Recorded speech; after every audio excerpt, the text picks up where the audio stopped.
This is the I'm Kinda Famous podcast. I'm your host, Lester Rowe. New week, new episode. Every Thursday, right here on the I'm Kinda Famous Podcast Network. This is the flagship show, I'm Kinda Famous Podcast. Twitter, Facebook, Kinda Famous Pod, KINDA Famous Pod, POD. That's where you go, you know, to interact, be a part of different conversations, and see everything that's going on. As if you've been on the Facebook page, you can see there's been a lot going on lately. Arrow Films, that's the personal website. Arrowfilms.com, AROWE films.com. While you over there, go make sure you get that Wi-Fi Rock Bottom Something About Meth book, or watch the documentary, or look at some photographies, or you can do this. You can stop by that Redbubble page and get some of them clean ass People Collector t-shirts. Ah man, they clean. People been buying them. Got several different looks of it. And also we got some new designs. I keep saying that, and every time I say that, it's like a new design up there. But also I'm starting something real new, real soon. I'll talk about that at some point. But yeah, so Redbubble, get them fucking clean ass People Collectors. Now, there's a lot of shit I need to say on this episode. Now, one, I may end up coughing. I may stop, take a swig. If you have not noticed, I think we went 2 weeks. 2 weeks, no episodes. But in a way, see, shouldn't have said nothing. Shouldn't have said nothing about coughing. Then I started coughing. So basically in them 2 weeks, a lot of things happened. You can see on the I'm Kinda Famous Podcast Network Facebook page that we did do a live stream of the Catch These Hands podcast with David Rickles and Chris Harris. That was pretty dope. I don't really go live streaming, so that was pretty new to pay attention to and look at, and I didn't pay attention too much other than to kind of make sure the video was still going. But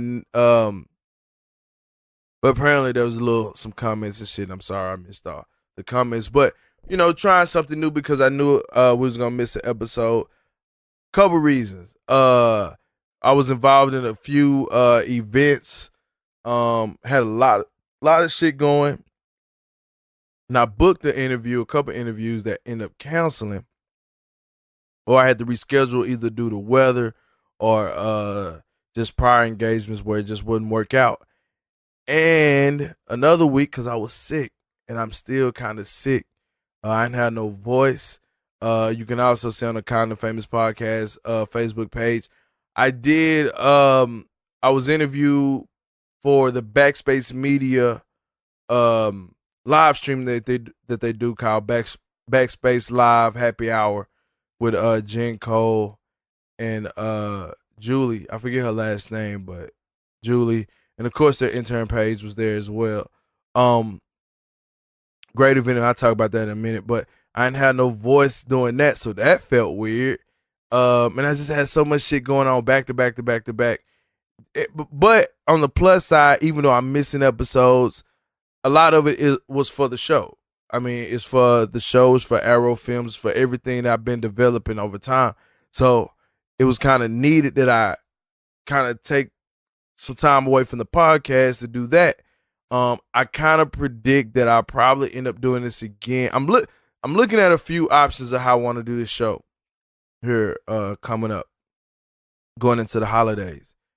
So one way is what am I talking about?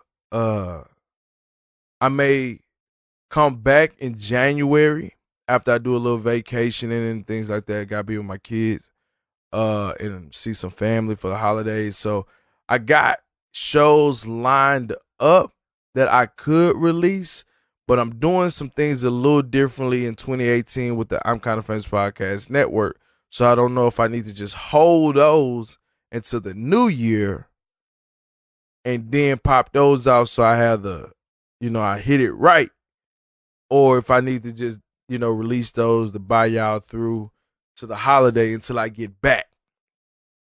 Momentum is everything. So I don't know. I'm gonna decide, or one day I might just sit up, record some few shows, maybe throw in some greatest hits or something. I don't know. I haven't decided because the interviews are pretty fucking dope, but I want to be around for the reaction. I want to make sure I'm doing the typical things that I do for the social media piece and promotion and all that. I don't want them to just kind of seem like thrown away. So, but I'll talk about some of the other things that were coming up that I was involved with while I didn't drop shows. But at the same time, I kind of dropped the show because I did do the live recording. So there's that. But the audio version of that particular episode has not released yet because I'm waiting. So that's kind of what's been going on. I'm going to talk about that a little bit. And but right now, man, I'm just happy to be back. I'm happy to be able to do a new episode. I'm still suffering with some of this illness. And throughout some of this time, as I talked about on the show before, I suffer from depression. So some of that was probably a contributor to why I kind of was reluctant in ways. I hate to say reluctant, but like it just wasn't, you need some things you just need motivation for, and I just didn't have the motivation to want to set all this up and record, and things was not falling into place. Motherfucker gotta buy gifts. I gotta worry about some tax shit, and then I had to worry about these presentations and the shows, and then I got some shoots and shit I gotta be doing. Like just a bunch of shit. And so I just wasn't motivated as well.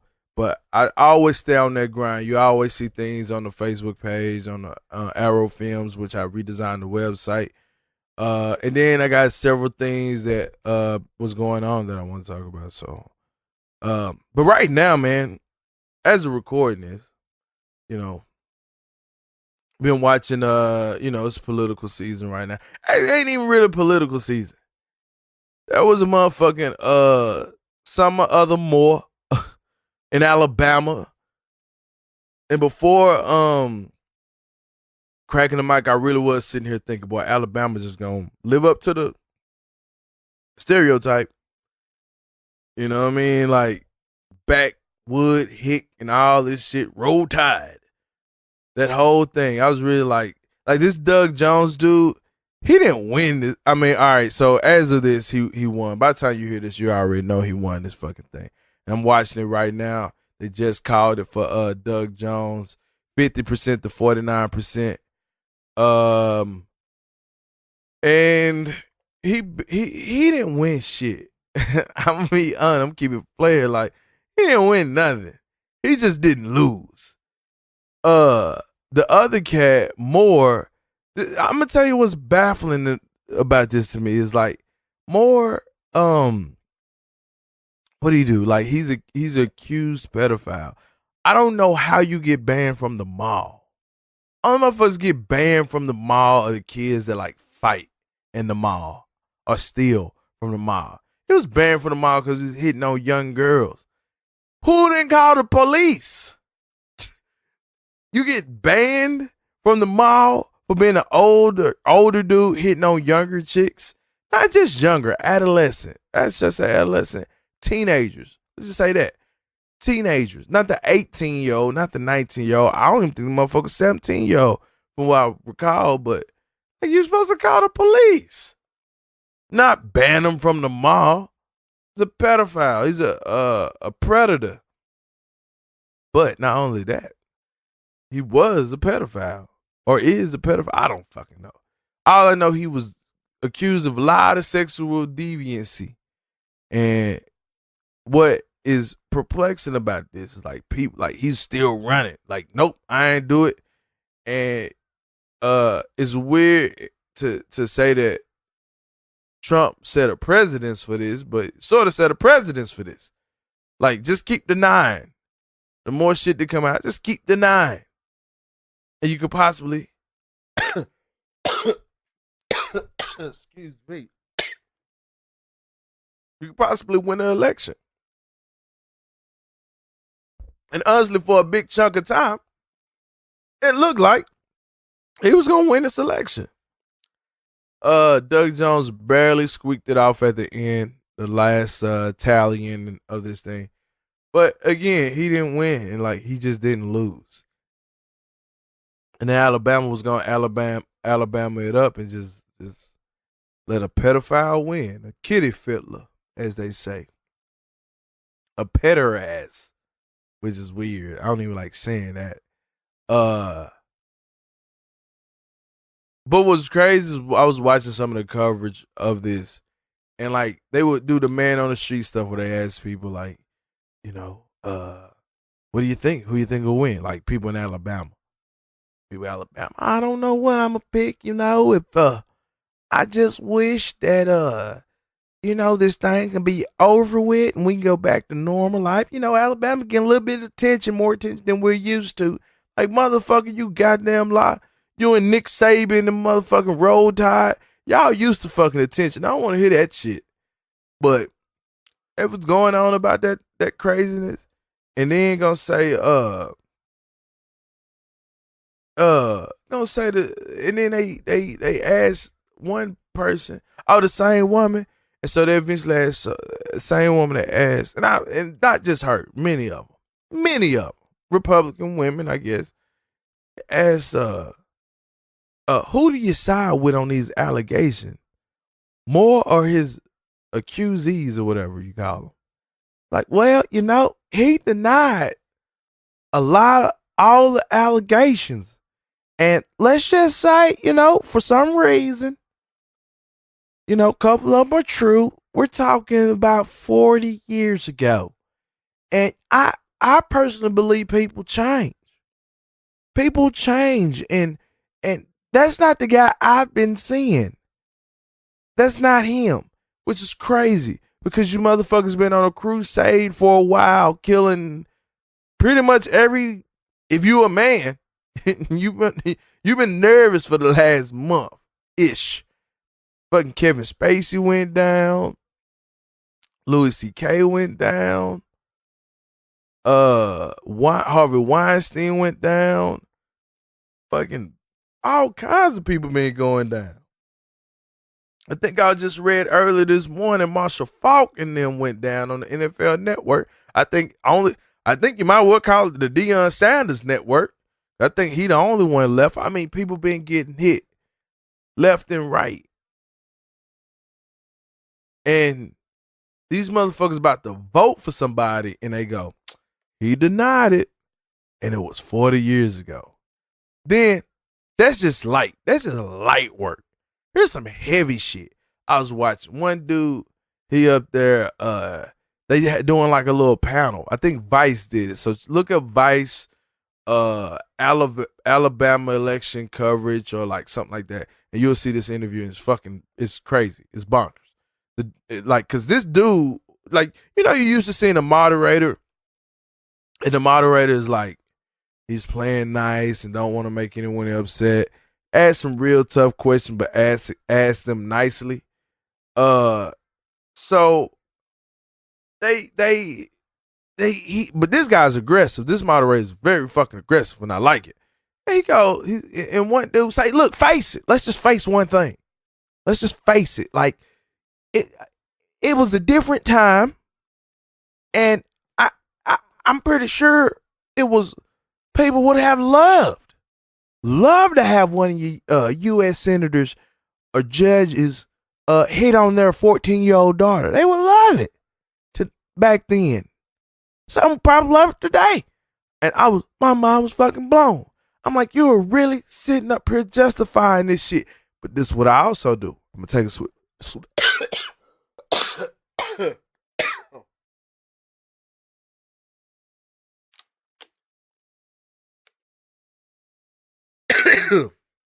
I'm gonna edit that shit out. But I look, if you listening and there was a long pause, it's because I was coughing. I needed something to drink. So trust me, I'm cool. You're gonna get a lot of that today. But what that make me do is think back think of these people who this guy justifying this saying you a fucking pedophile. Now, no, they can't say that, they can't do nothing, but I think any man who justifies that, not saying that,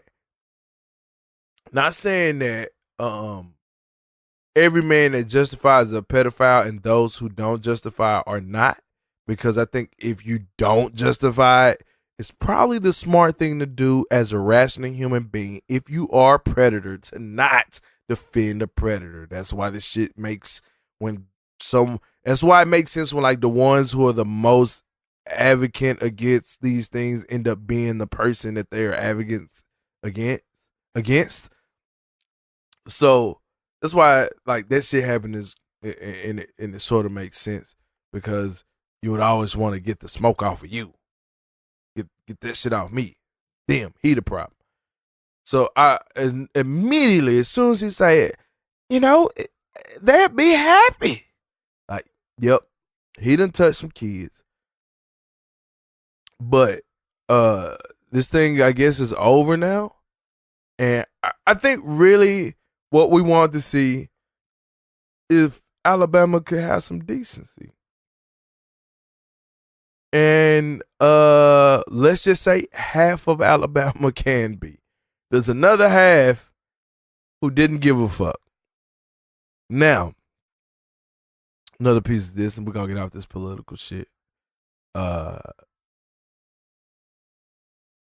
It's crazy to me that, and I realize that like some of them wasn't supporting a pedophile or sex offender or alleged sex offender.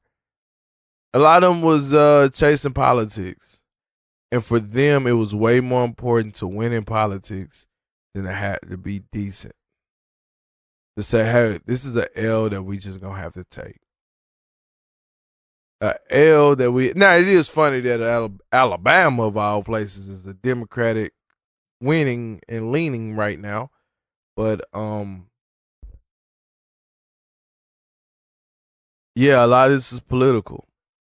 The only reason it's on TV, I think, is because it was a travesty. Because over the weekend, I think I heard something about the Oklahoma senator had was caught with a little boy, well not a little boy, like a 16 or 17-year-old boy in his hotel room soliciting sex. I think he fucked the little boy. The way he got found was his mom, the little boy, the teenager's mom got suspicious and I think tracked him over or followed. I don't know what the fuck happened. But all in all, the police showed up, didn't even know who the dude was.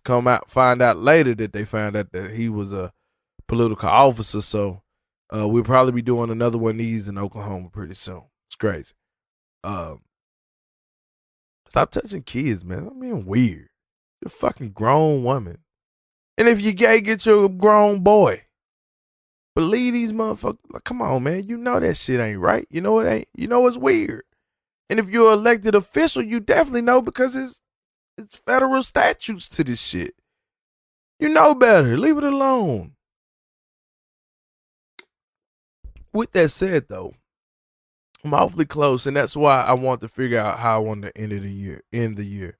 It's been a long run with the I'm Kind of Famous podcast network, but we're gonna have bigger shows. We're gonna do more live recordings here pretty soon.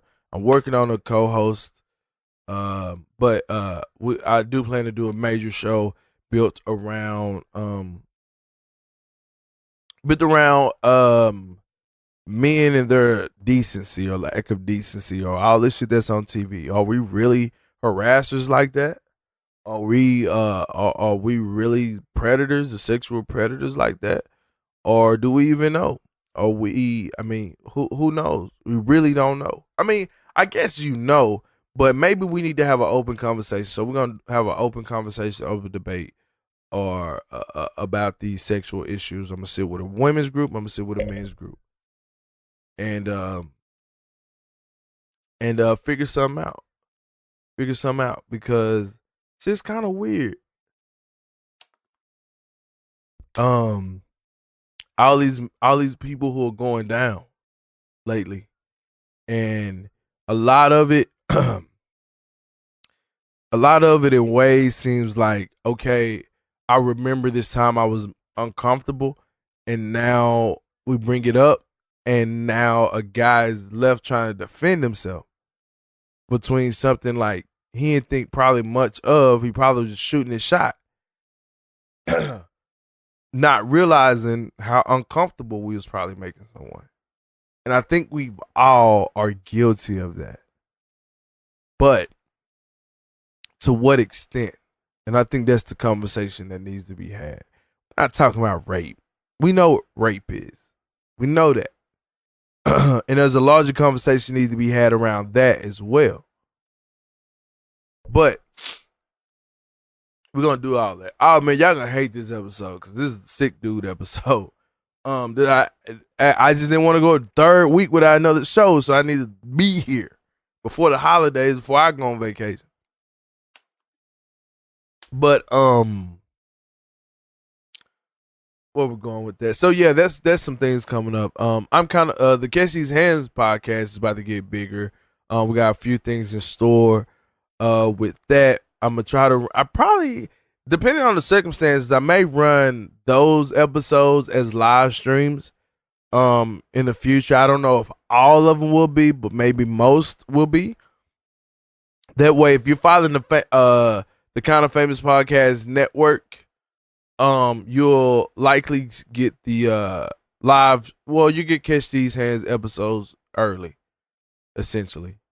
So you'll catch the stream, and then the actual audio will come out later. So that's coming. Who Up podcast. Man, I'm really trying to develop something big behind Who Up. It's a shorter, much more condensed podcast as well. Like 15 minutes, motivational, inspirational, aspirational, all that, thought essays, things like this. And since it's gonna be a visual episode, I'm working on building up a space to produce that. And it's not gonna be an elaborate kind of thing, but I want to do something different for the podcast. I don't want people to always be chasing the audio episode. So I'm switching it up. So Who Up, when that comes, I think it's gonna be something a little different, very interesting. And I just get to talk my shit. You know, talk to shit I talk to people about. You know, things come up that I can expand on. We'll do that. Like I said, from being aspirational, inspirational, motivational, and just thought essays, which I'll do here at the end of the show. Kind of like I don't want to say it's a preview, but it'll be similar to the type of things I will talk about. And we got the outtakes and cutting room floor. So there's a lot of banter, a lot of conversation before the episode and after the episodes. And we'll be, when I do guest, I'll probably do take breaks. So conversation between the breaks now, because I got ads. I got a few sponsors, so we'll be hitting some ads up. Like I was talking about them people collectors, I'm actually working on the deal with somebody. So you can get people collectors at a discounted rate.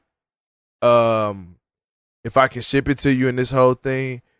But so I want to do packaging and things differently with people collectors, and a new shirt line that I'm a new collector's edition of People Collector t-shirts or merchandise that don't go through Redbubble. So you'll be buying it directly through me. And I got a local retailer that I'm working with, but I don't want to talk too much about that until we finalize some things, figure out the particulars. But just a lot of things are developing and changing for the show, so that I can give you quality content going, continue to give you quality content that is getting more quality to it as we develop. Like I don't want to do 50 episodes and then all 50 episodes have zero growth to it. So as I make this network, network, and some of the things I want to do, I want to make sure I'm creating more value. Another thing we're going to do is, so when I do interviews, a lot of time my man Kenny Lynn, he helps do the video and things like that for me. So because normally I would do video, but I'm presenting, I'm the host. So what Kenny does, he will do some video or shoot the video. He'll help man a couple cameras, and what we'll do going forward is turn those episodes into condensed episodes. So the the audio is the full episode, as y'all know, that can go from anywhere from an hour to 2 hours. But when we do video, I'm gonna still do clips like I've been doing. If you go to youtube.com/arrowfilms and go to the I'm Kind of Famous podcast shorts or the I'm Kind of Famous podcast videos, you may see a full video episodes, or you'll see clips. But now I'm gonna take the hour, 2 hours, whatever, however long the interview is, and condense it down to 30 minutes. So you'll be able to digest the whole interview into 30 minutes. So the whole video episode into 30 minutes. And hopefully that's easier to digest. And it's just something new I'm trying to see if it works out. May not work out. But I have a lot of content, and now I'm in a place where I can go TBT. I got throwbacks now. I got a lot of archive. So so there's that. And what else? And on the Arrow film side of things, we'll be developing a new show, a new series I'm doing called Storytellers. I've been developing storytellers for a long time, and now I want to start to put more of these storyteller episodes out, maybe once a month. You know what I mean? Cause when I release it and y'all see what it is, you'll know why I'm gonna do it that way. But once a month we'll do the storyteller series on Arrow Film. So that's on the video production side of things. Cage side, we got a lot of Cage side coming up real soon. I got about, what's that? 1, 2, 3, 4, 1, 2, 3, 4, 5, 6 episodes coming up real soon between now and the next EFC coming out, which I think is in April. So I got plenty of time.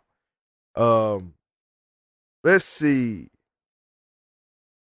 Fuck, I don't know. A lot of development. Things are developing. Now I talked to y'all about do I want to hit that? No, I don't want to. I'm gonna hit. Let me hit on something real quick, and then we're gonna jump into like all the shit I've been doing the last couple weeks.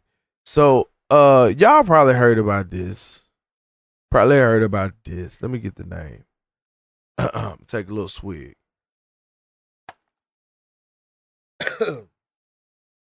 Keaton Jones. Just let that sit there for a second. Take another swig.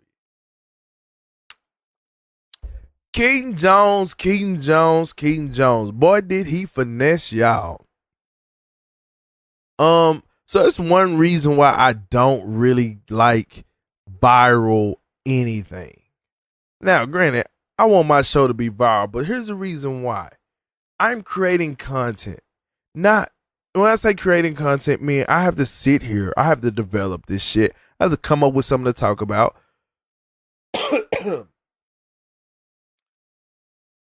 Whoa, hold on. Trump doing something cool. Congratulations to Doug Jones on a hard-fought victory. The write-in votes played a very big factor, but a win is a win. The people of Alabama are great, and the Republicans will have another shot at the seat in a very short period of time. Who knew that Donald Trump can congratulate a Democrat? Jesus. All right, I'm going to give him that. Kudos. But anyway, Keaton Jones. Back to that. No relation. Keaton Jones finessed y'all because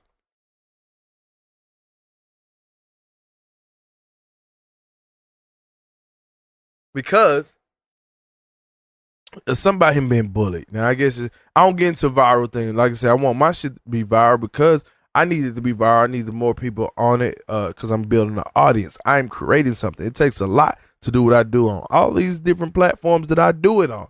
I don't just wake up and say, let me record my day, edit it down, and then put it out there. That's cheap to me. Sorry. That's just my opinion. Now, with that being said, viral is good and bad. Viral makes people think that we could just see what happened their day and people respond. I say it make people think that, but they have good reason to think that because it works. Problem with this. big problem with this. Keaton Jones finessed the plug. His mom did. Keaton Jones, I started to research this and I decided to stop.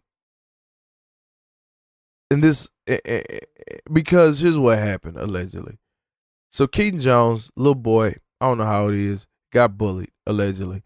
And then his mom decided to record that, put it on her Facebook. It got shared, it got big, it went viral. We all know about it. Only reason I know about it. Now, here's the thing that happened. There was a GoFundMe that was made. Don't know why, but it was made. GoFundMe made by Keaton Jones's mom, Kimberly Jones. And what happened there was that she made a shit fuck ton of money. I think YouTube is not going to like that. So my episode was doing really well until I decided to say that. But don't matter because she made a shit fuck ton of money off of sympathy for a little boy that got bullied. Not only did she make some money, a lot of celebrities donated and helped and came and pulled through for a little boy who allegedly was bullied. I don't know if he was bullied or not. Okay? Don't know if he was bullied or not. But what I do know is that they made a fuck ton of money off of the idea of her son being bullied and people feeling sorry for him. I think it was like 16 grand or 60 grand, one of the two. I can't remember. But it was sad. Not for me. And maybe I'm desensitized. I see too many things on social media to know not to believe it. Starting way back with Coney 2012, I believe it was. So way back when viralness became viralness, I was always skeptical of anything that made people move. That's why I don't have an opinion on things until I watch things subside. So I saw the thing come up on my feed on Facebook. I saw it on my Instagram. And I was wondering, like, damn, why? Who is this dude? I thought Michael Keaton's son did something. Come to find out, we'll just keep the speculation going on the things that we know. Apparently, his mom had a problem with black players kneeling, which got plenty of episodes on that. So I won't hash that back up. And she had some Confederate flag whatnot going on. She made all this money off of sorrow for us to only find out that, you know, I don't want to say his mom is a piece of shit, but his mom isn't woman of the year. Now, this is when I got interested. When I saw Joe Stitch 'em Up Schilling. Now I know him because he fights for Bellator, which is the same organization Dave Caveman Rickles fight for. So when I saw him post about it, I'm like, why is fucking Joe Schilling caught up in this? And so what happened was Joe Schilling decided to press the mother of Keaton Jones. For good reason. Apparently, he reached out to her to see what was up, and be as supportive, have him come out to a Bellator event in LA, and he could just kind of be a homie in that whole thing. So he reached out to the mom. The mom says, no thanks, we just want some money. And all hell breaks loose. And what we learned was that people basically were just donating money to her.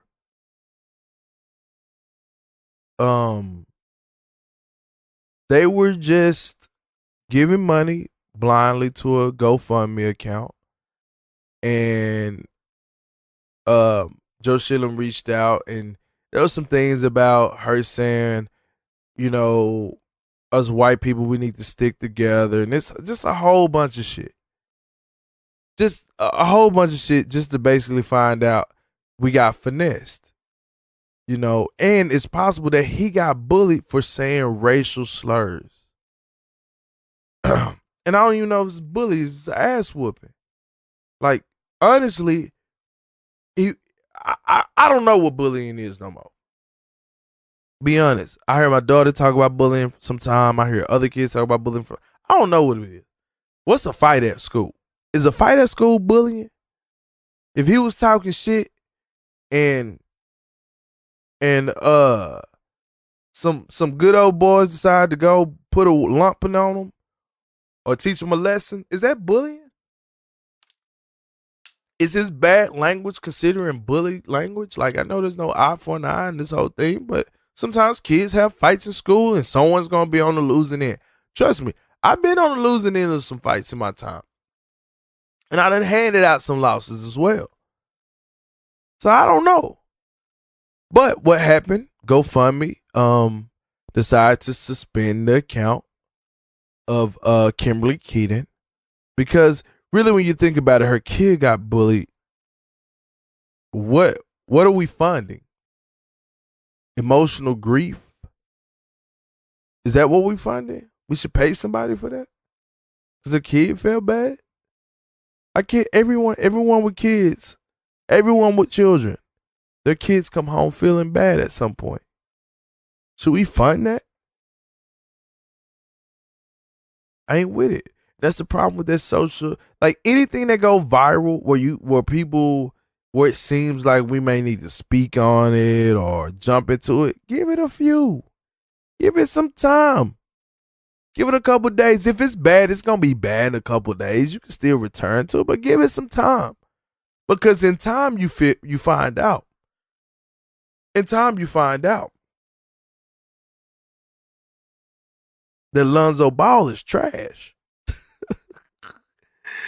Oh, hold on. Here we go. Marsha Falk and Donovan McNabb are among NFL Network employees named in a sexual harassment lawsuit. Telling you, they was probably just shooting a shot, but I don't want to be insensitive because if they did something bad, they need to, you know what I mean?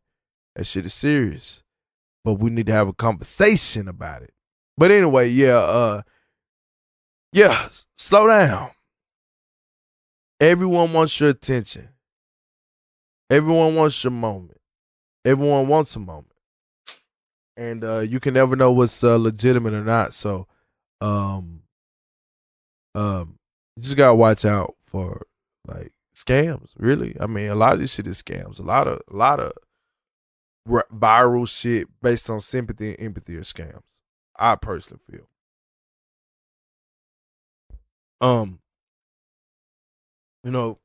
That's why I'll never you don't never see me ask for anything from you guys. I mean, I appreciate if you buy a shirt, buy a book, you know what I mean, things like that.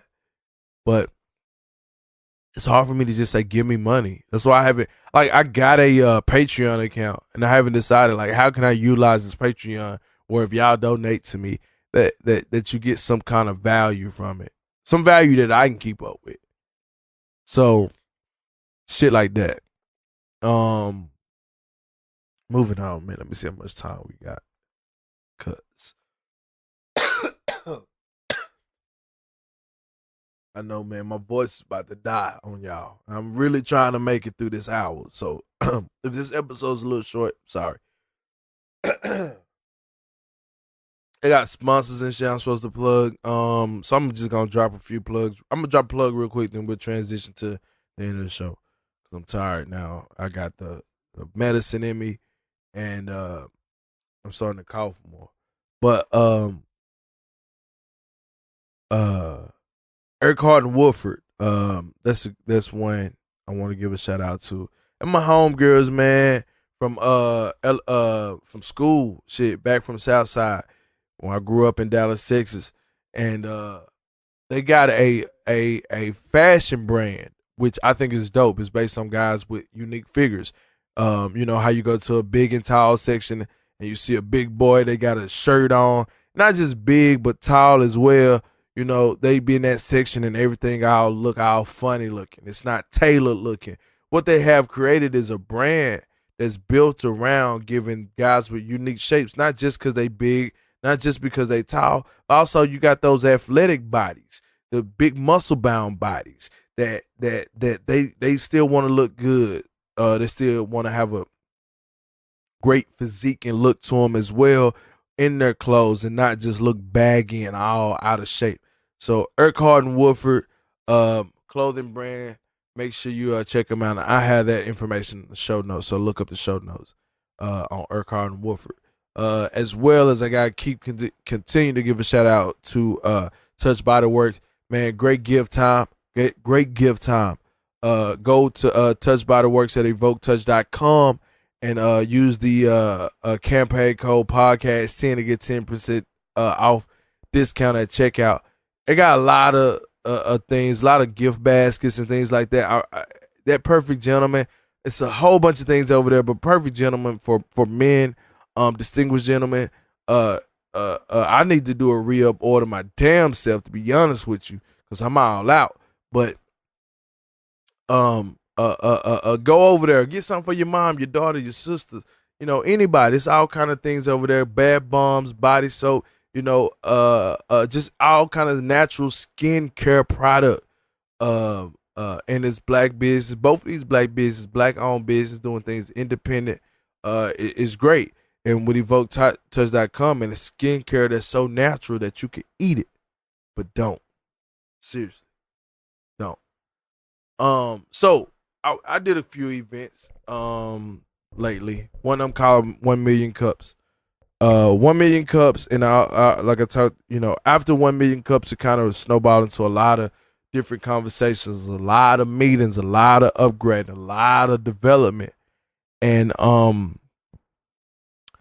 I shared the speech, and what it is a pitch event. You kind of pitch what you do to people, and people want to join in, invest, whatever. But I don't want to talk too much about the speech. You can watch the speech over on Arrow Films on Facebook or in the I'm Kind of Famous podcast. Excuse me. And one thing that happened, I jumped out on this, and yeah, this is gonna be a short episode. One thing that happened is I didn't realize, but like this, let me break it down a little bit better. So that morning, I was supposed to do this speech at 1 Million Cups, and what it is, you pitch your thing and this whole thing, and people support you in the community, kind of adds exposure. This whole thing. And I didn't want to do it at first. I had to be talked into it by a couple people. Sean Scott, who did the show, and Marquetta Atkins, who is acquaintance or friend of Sean. And with those two having those two conversations, both of them convinced me to do it. Now, on the show, I talk a lot of, I try to talk some business stuff, promotional marketing, just social and thought pieces of how I approach things, how I look at things. Not saying I'm right, it's just how I approach it. And granted, I pull the curtain back a little bit. I consult a lot of people on how to do shit, and I do a really good job at it. Now, do people listen? They ain't none of my fucking business. You know what I mean? Like, it's kind of like friends. Like, you give them the information they need to succeed. How they use that information ain't none of your goddamn business, because everyone don't listen. And that's the dope part about me being me. I am who I am because I'm honest. I stay honest. I say whatever the fuck I want to say. My show wasn't built to please people. It was built to entertain people by being me. If you go back to the early episodes, I remember saying, like, it's a lot of people who know me on the white side of things from filmmaking who don't really know me because I present myself a certain way. I give them a certain demeanor. And this was my opportunity to become my own personality, be my own person, so you know who I am. So these people know who I am, and now it's no mistaking. I go anywhere and I am who I am. Don't mean that I won't tailor myself for the audience I'm with, but in general, I am who I am, and it lets me expand on a whole bunch of things.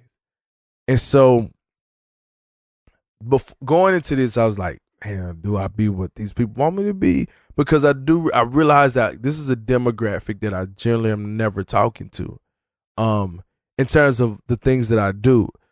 Sometimes with the filmmaking, I'm talking to, more middle-aged people, older people, white people, things like that. And it just happens that way because of the that's film community of film snobs, pretentious people. I've been an artist all my life, so I'm used to these people. But I've never been used to it in this format. You're standing on the stage, you're talking to all these people, and you're pitching to them, hoping that they want to support you. So I do this. So I'm sitting up that morning. I got this whole slideshow, and there's some things that pissed me off going, excuse, going into it that I had to ignore. I had to swallow some pride and just ignore it and just go with it. So I create this slideshow or what's it called, PowerPoint, and like all this shit it felt so silly to me. I was like, I'm just gonna do it. So that morning I woke up for 1 million cups, and I was just like, man, what am I doing? Like, why am I even worried about any of this shit? They probably like what? I said, man, I'll figure out what I'm gonna do when I get there. So I'm getting ready, and I kept saying to myself, fuck the presentation. I'm just gonna do it. I'm just gonna talk. And I'm listening to a bunch of different things. I get in my car, got it all packed up, I'm ready to go. And I'm play Big Crit from his new album, Forever's a Mighty Long Time. And I'm listening, I'm listening to Confetti. I'm trying to pump myself up a little bit. Then for some reason I went over to it's a 2-song selection, back to back. You got Get Up to Come Down with CeeLo Green. And then you got Layup. I played both of these songs. And like suddenly I'm like, I'm in a different mood. I'm in a totally different mood. Once Layup hit, because that comes on after, it's like I'm looking for a layup. And basically just the song, like, dude, you done so much shit, man. You need to get something that's easy. You work so fucking hard. Maybe can you just get a layup one good time? Layup as in a shot. Can I get a layup right there? I'm right here at the winner. I'm at the perfect spot. I just gotta hit square and it's gonna go in the rim. Go in the basket. I was like, this is my layup. Like, this is my layup. This is my layup. And I walk in and I'm there early. No one's really there. I'm seeing all these, the people who run the place. And it's cool. And then I remember sitting there looking at my like presentation. And then I got Big Crit in my headphones again, looking for a layup, Get Up to Come Down. And then homegirl come in, Raquel from the ICT Connect podcast. And she said something to me like, I remember she said, you supposed to be up networking. And I say to myself, I say to her actually, hey, they don't know who I am.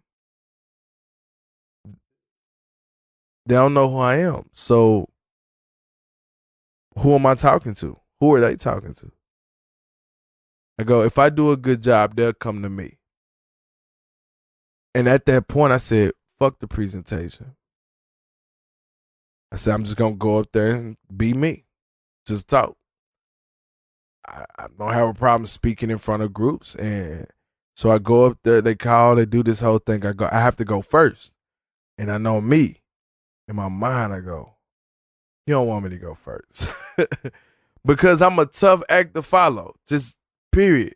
Because if I get the rhythm, I'm a performer in the end of the day. I'm an entertainer.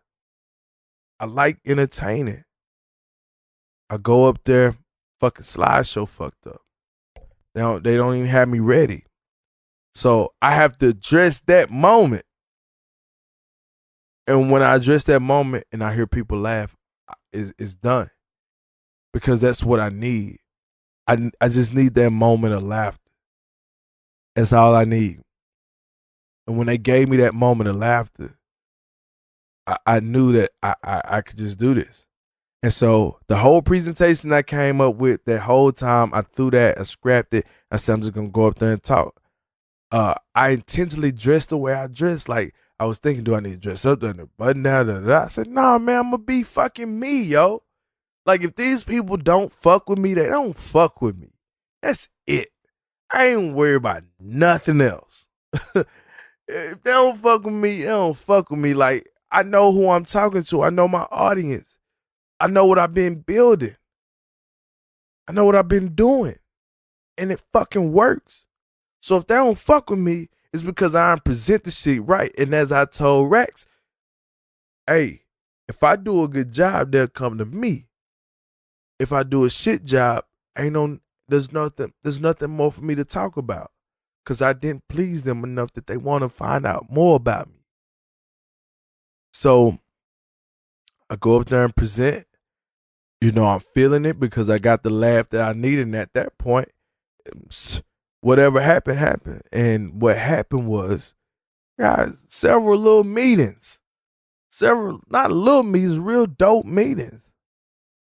We just did the thing with Backspace Media. I got several other little podcast pop-ups I'm gonna be doing here recently as well before I go on vacation. And then we got some we setting up for after I come back. Because one thing, this shit is important. But here, I'm gonna get off of that real quick because here's the most important thing I want to talk about. And this is kind of like a preview of the Who Up. But one thing that happened, I met a cat who I had a couple $1 million conversation. Like, I talk business to a lot of people. You probably can't tell, but there's been several episodes where I talk money and I talk business, and it's very clear I know what the fuck I'm talking about. A lot of those things and ideas and concepts of business that I know that in promotion and marketing was reinforced by many of the conversations that I've had since 1 Million Cups. But also, I learned, and I stopped right there for a purpose, on purpose. I learned. I spent a lot of time. It's a statement. It's motherfuckers that fuck with me that don't fuck with me. Meaning, it's people that like me that don't like me. Like, you can only show and celebrate your wins so much before the people who fuck with you don't really fuck with you because they not winning how you been winning. They growth don't look like your growth. So what it look like every time you pop up talking about your growth, talking about your win, talking about your success, and then they only seeing one at a time. Because believe it or not, I don't give a fuck what nobody say. We all measure ourselves against each other, against our peers, against people who we really don't see all they struggle, they blood, they sweat, they tears. We don't really see any of it to know that this is why they where they at. This is why I am where I am. We don't see it. We just compare it, which ain't no fucking problem because sometimes that's inspirational. Sometimes that's motivational. But sometimes it's in spite. Sometimes it's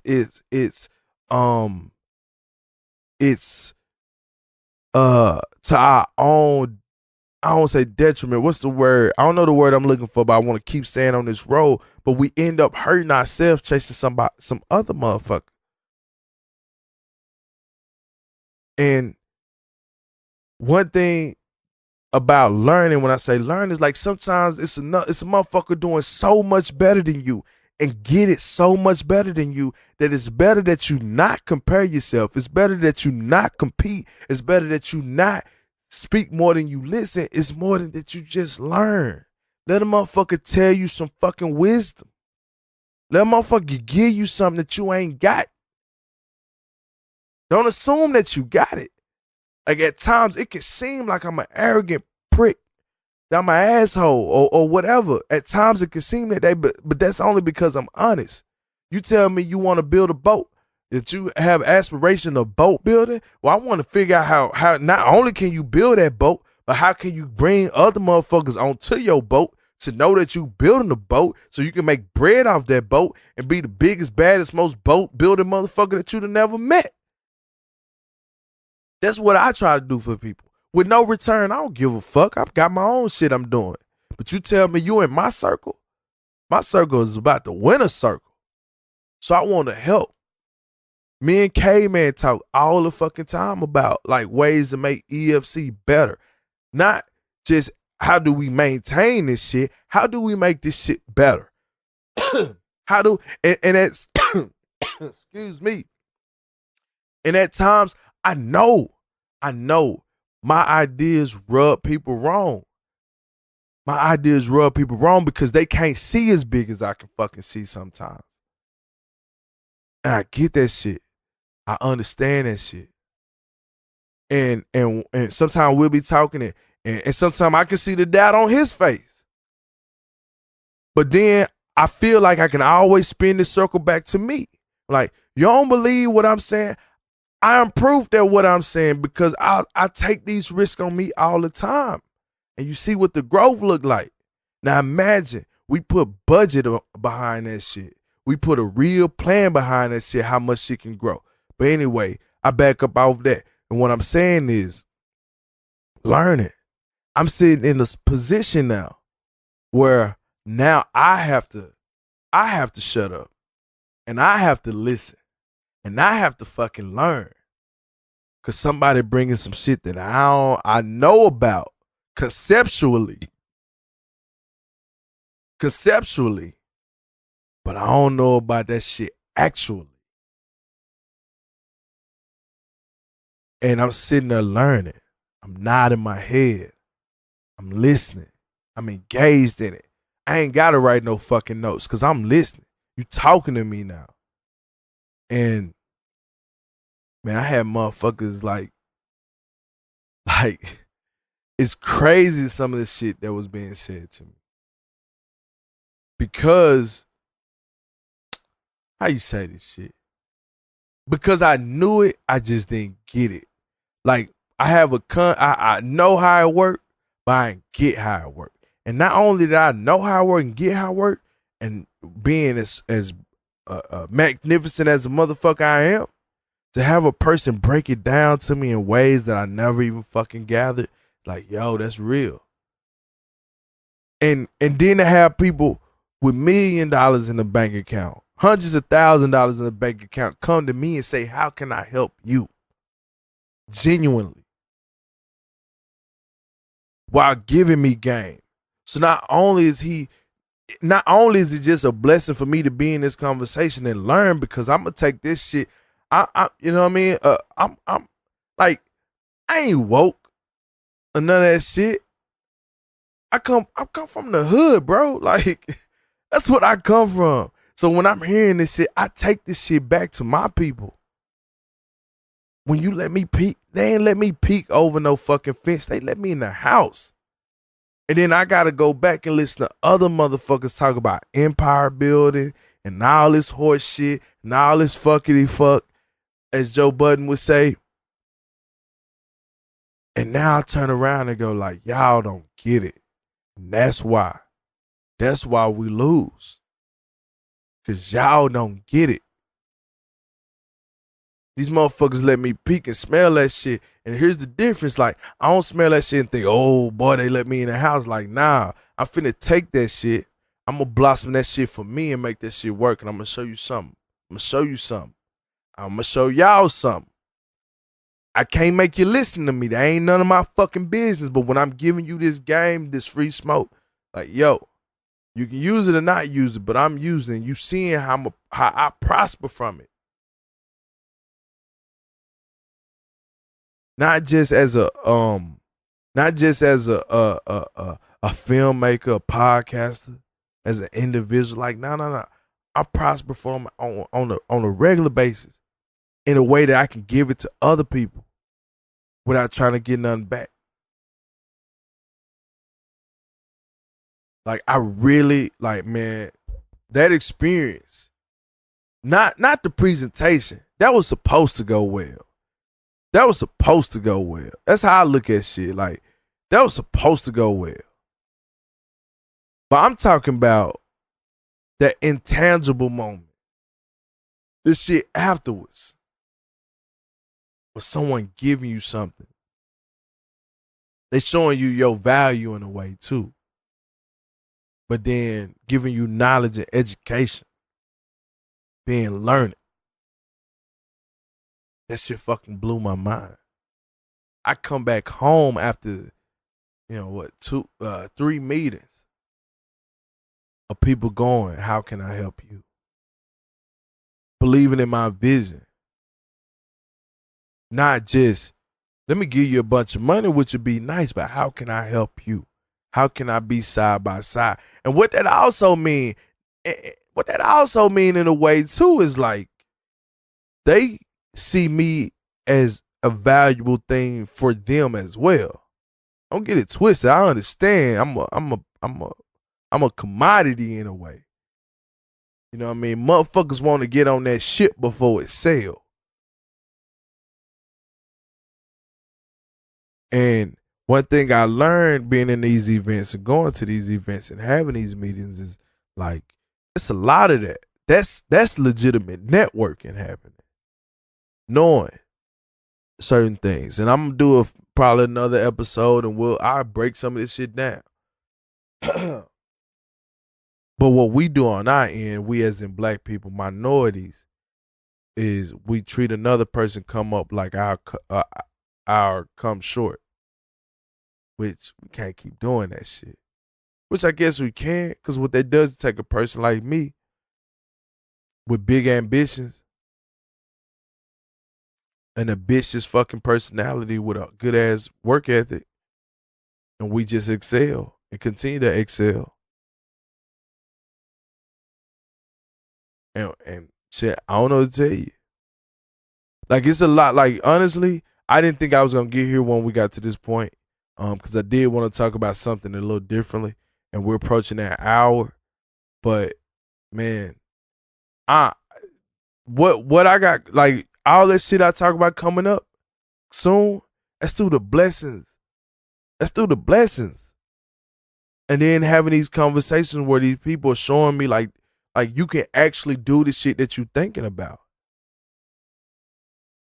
Now, and then in those conversations, I start to see where I really think like a minority. Like I shouldn't have shit. I was talking to Marquetta afterwards, and I was talking to some of these other people afterwards, saying like, I went to that thing, I didn't want to do it because part of me felt like I didn't belong in that room. All them fucking people that doing this shit, all this good shit I be talking, and I still have moments of insecurity where I can go, I don't think I belong in that room. And everybody say, well, you belong in that room. You killed it. You did a great present. You better than half the shit we done seen. Like, all this shit. And I didn't do nothing but go up there and be me. I didn't be shit else but me. I didn't put on. I didn't flex. None of that shit. I went out there and be me. And that was valued to other people. So, anyway, this is the I'm Kind of Famous podcast. I'm your host, Lester Rowe, you've been listening. We're around 50 episodes now. I really appreciate everybody who been rocking up to this point. I really do appreciate that. I'm gonna keep going. We're gonna keep continuing this shit up. Again, I don't know what I'm doing next week or what's coming up for the rest of the year.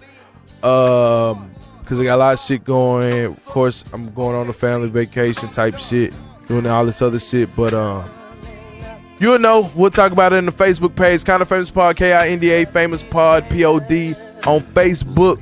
This is the I'm Kind of Famous Podcast Network. Don't forget the clean ass people collectors. Go over to arrowfilms.com. And I got so much shit coming up real soon. But until next time, tell your mama I say hi. This is the I'm Kind of Famous Podcast.